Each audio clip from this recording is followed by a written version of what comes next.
Salut tout le monde. Salut tout le monde, j'espère que vous allez bien. L'objectif de cette vidéo, c'est de reconnaître l'adjectif attribut du sujet. Donc, c'est quoi un adjectif attribut du sujet?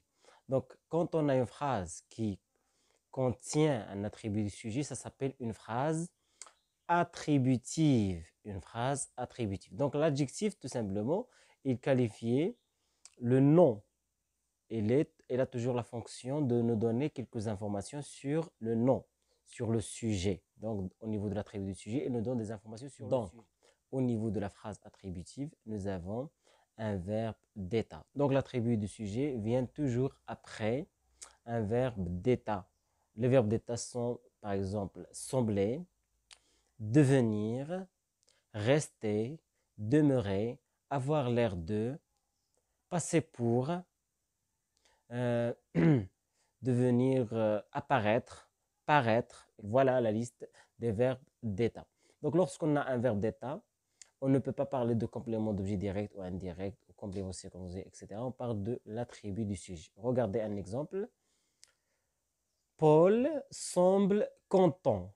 Donc, Paul, c'est le sujet. Semble, c'est le verbe. Content, ce n'est pas un complément.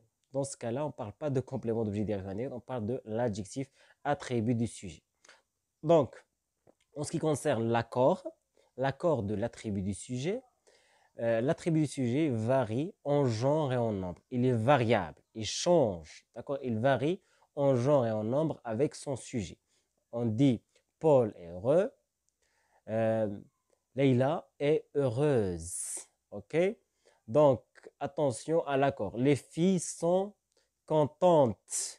S à la fin, sont contentes. Donc, l'attribut du sujet varie en genre et en nombre avec son sujet.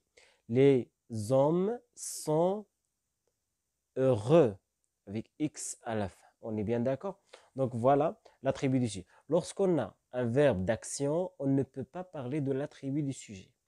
Attention, parce que parfois je remarque ça avec mes apprenants. J'écris une phrase, par exemple, le joueur tira le ballon.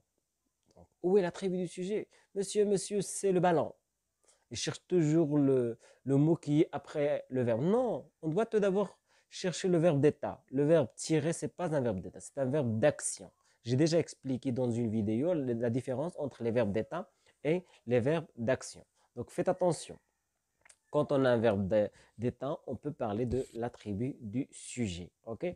Le verbe sembler, devenir, être, etc. D'accord? Donc, je peux donner un autre exemple. Ces hommes semblent sérieux. Donc, sérieux, c'est un attribut du sujet, les hommes. Il varie en genre et en nombre avec son sujet tout simplement. Donc voilà, d'une façon générale, ce qu'on appelle l'attribut du sujet. On est arrivé à la fin de cette vidéo. N'oubliez pas d'appartenir à notre famille Langue et Culture en cliquant sur le fameux bouton rouge.